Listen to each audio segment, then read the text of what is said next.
जिस विषय पर कोई चर्चा ही नहीं है, कोई थॉट प्रोसेस ही नहीं था, उसको लेकर मीडिया ने ये बात सूत्रों के हवाले से करते हुए चला दी।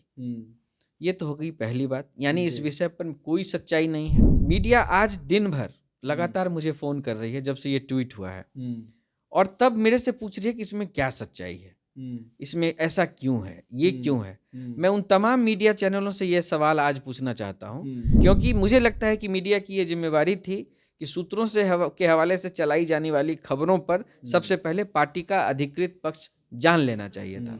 लेकिन एक तरफा ये न्यूज़ 3 दिन से चलाया जा रहा था। मुझे लगता है कि अगर कोई गलतफहमी पैदा करने वाला सूत्र है, तो वो ना तो पार्टी के लिए बेहतर है, ना ही वो व्यक्ति मीडिया के लिए बेहतर है। मीडिया की क्रेडिबिलिटी का सत्यानाश कराया जिस भी व्यक्ति ने किया। नमस्कार, दर्श न्यूज में आपका स्वागत है। मैं हूं आपके साथ विशाल। उपेंद्र कुशवाहा की पार्टी आरएलएम में कई सारे खबरें आ रही हैं और इस खबरों पर चर्चा करने के लिए हमारे साथ मौजूद है नितिन भारती, जो कि प्रदेश प्रवक्ता हैं आरएलएम के। सर, कई सारे खबरें हैं। पहले तो आपसे बातचीत कर रहे थे पार्टी में बगावत को लेकर के 4 में से 3 विधायक जिस तरीके से नाराज नजर आए, उनका बयान भी आ गया है कि नाराज हैं, कहीं जाए होंगे नहीं, लेकिन नाराज हैं। जिस तरीके से उपेंद्र कुशवाहा ने भरोसा नहीं जिताया और जो उन्होंने अपने सोशल मीडिया पर लिखा, और बिना सहमति के ही बेटे को मंत्री बना दिया गया। तो तमाम मुद्दों को लेकर के आपने देखा, समझा, और अभी क्या स्थिति है? देखिए, एक बात मैं बहुत स्पष्ट रूप से कहना चाहता हूँ कि चाहे वो राजनीतिक दल हो या गठबंधन हो, उसकी एक मर्यादा होती है और जिम्मेवारी का एहसास हर किसी को होना चाहिए। मेरी जिम्मेवारी का एहसास मुझे है। पार्टी के प्राधिकृत प्रवक्ता के रूप में मैं पार्टी की आंतरिक बातों का, जिसका मीडिया में चर्चा करने का कोई फायदा नहीं है, उस पर कोई कमेंट नहीं करूँगा, क्योंकि ये पूरा विषय पार्टी का आंतरिक विषय है। चूँकि पब्लिक डोमेन में हमारे माननीय विधायकों ने अपनी कुछ बात रखी है, मुझे लगता है कि पार्टी के उच्च स्तरीय जो हमारे नेतृत्व के लोग हैं, उनके साथ उनका जो भी विषय बातचीत का है, वो बिल्कुल नितांत आंतरिक विषय है पार्टी का, और इस मुद्दे पर मुझे लगता है कि पब्लिक प्लेटफॉर्म पर कोई बात नहीं रखनी चाहिए। अब आंतरिक कहाँ रहा सर? विधायक ने तो खुले तौर पर अब मीडिया में बयान भी दे दिया है, सभी चैनलों में चल गया। अब ये आंतरिक कहाँ रहा? तो पूरे खुले प्लेटफॉर्म पर आ गया, जनता के सामने है ये। विषय तो आंतरिक तब भी था जब उन्होंने कोई स्टेटमेंट दिया, और विषय आंतरिक आज भी है।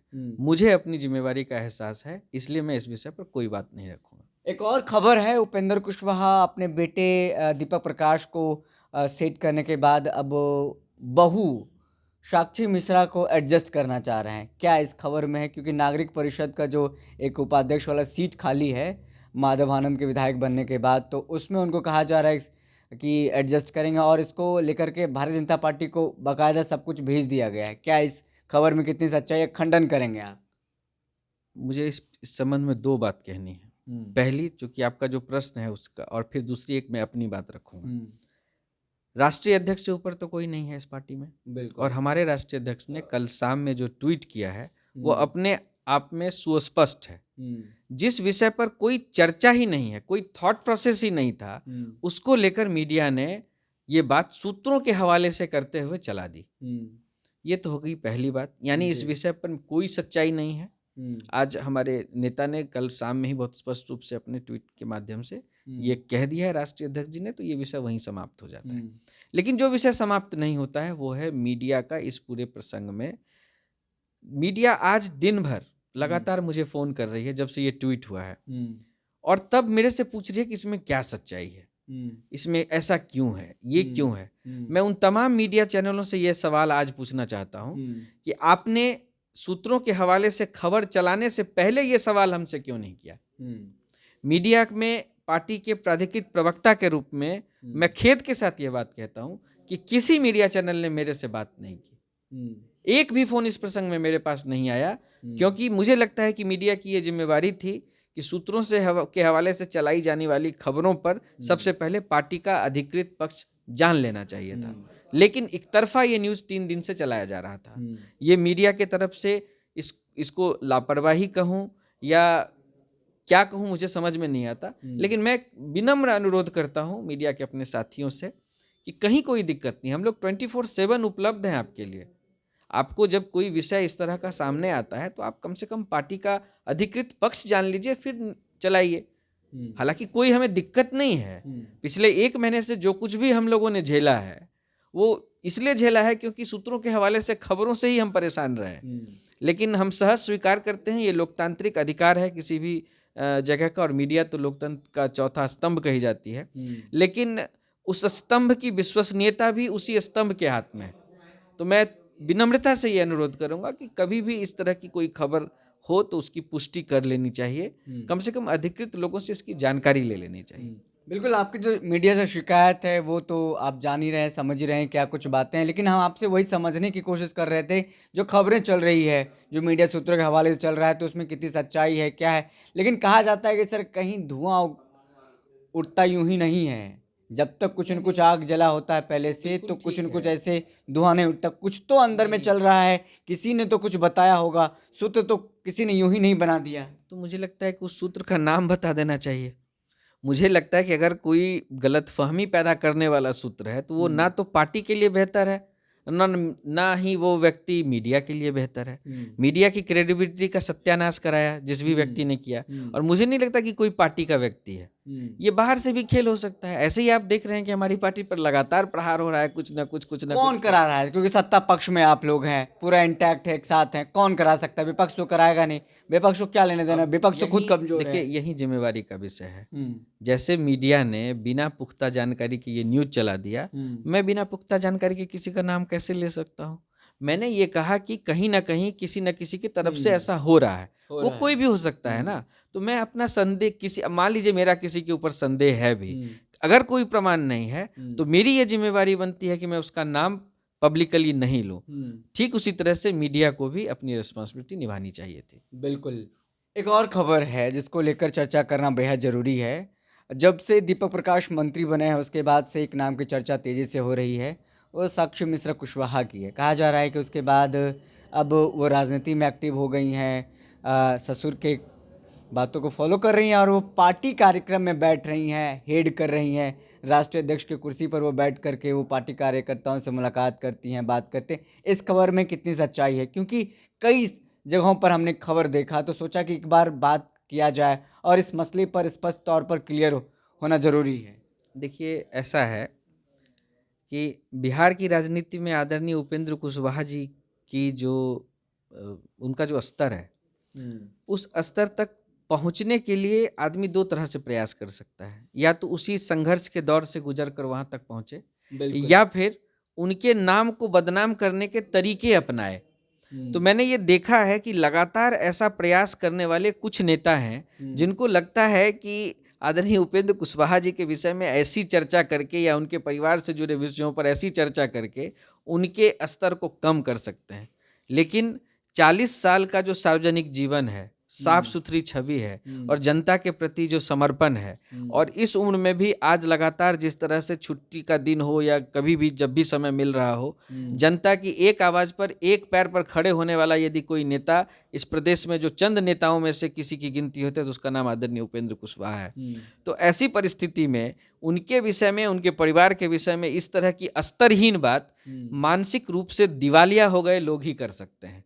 और एक तस्वीर का जिसका कोई आधार नहीं हो उसमें इस तरह की बात करना मुझे तो बिल्कुल समझ में नहीं आता। बिल्कुल पारिवारिक महिला हैं और निश्चित रूप से राजनीतिक दल के साथ जुड़े हुए किसी भी विषय को लेकर लोग तरह तरह की बात करते हैं, लेकिन उसका कोई, जैसे आपने देखा ये क्या चल रहा था मीडिया में, जिसका कोई आधार नहीं है।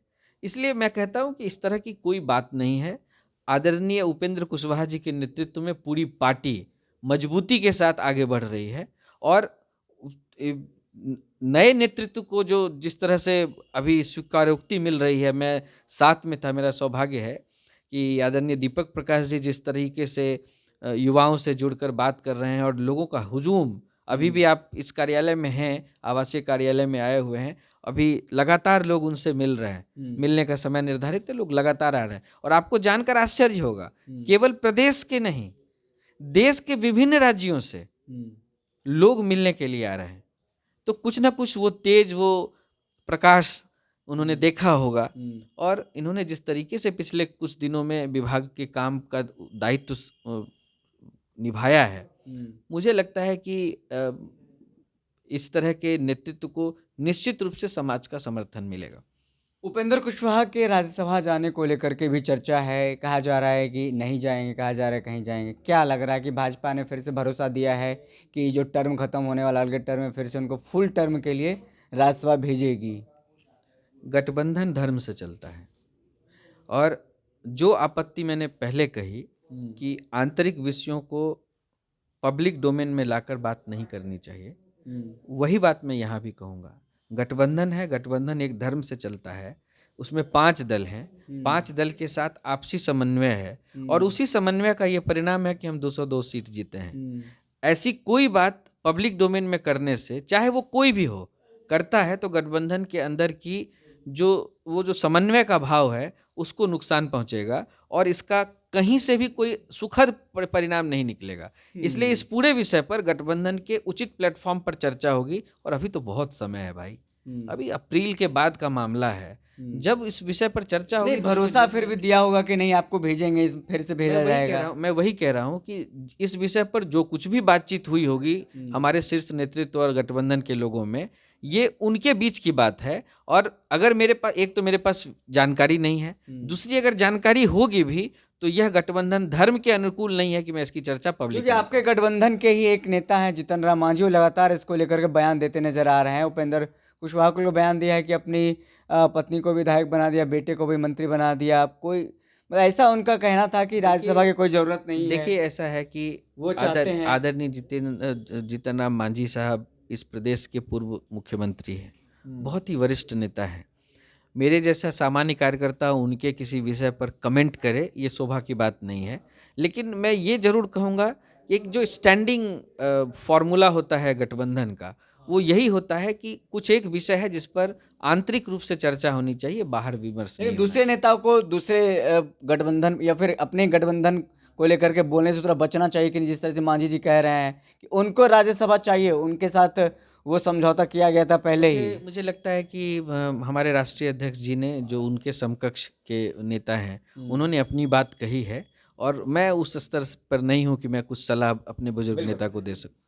चलो, हमारे साथ बातचीत कर रहे थे नितिन भारती जी, आरएलएम के प्रदेश प्रवक्ता हैं। तमाम सारे बातों पर खुलकर चर्चा हुई है, और स्पष्ट तौर पर आपने देखा सवाल का जवाब क्या कुछ मिला है।